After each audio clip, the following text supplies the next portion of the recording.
Hello అందరికీ, ఇవాళ మన రెసిపీ చికెన్ హక్కా నూడిల్స్. దీని తయారీ విధానం ఇప్పుడు చూసేద్దాం.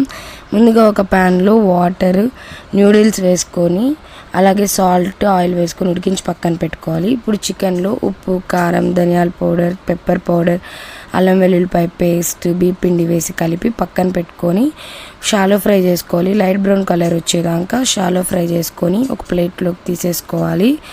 ఇప్పుడు అదే ఆయిల్లో 1 or 2 ఎగ్స్ బ్రేక్ చేసుకొని వేసుకొని బాగా ఫ్రై చేసుకొని ఒక ప్లేట్లోకి తీసుకోవాలి. ఇప్పుడు 2 టేబుల్ స్పూన్ ఆయిల్లో సన్నగా తరిగిన కరివేపాకు, పచ్చిమిర్చి, క్యాబేజ్, క్యారెట్, ఆనియన్, కొంచెం సాల్ట్ వేసి బాగా ఫ్రై చేసుకోవాలి.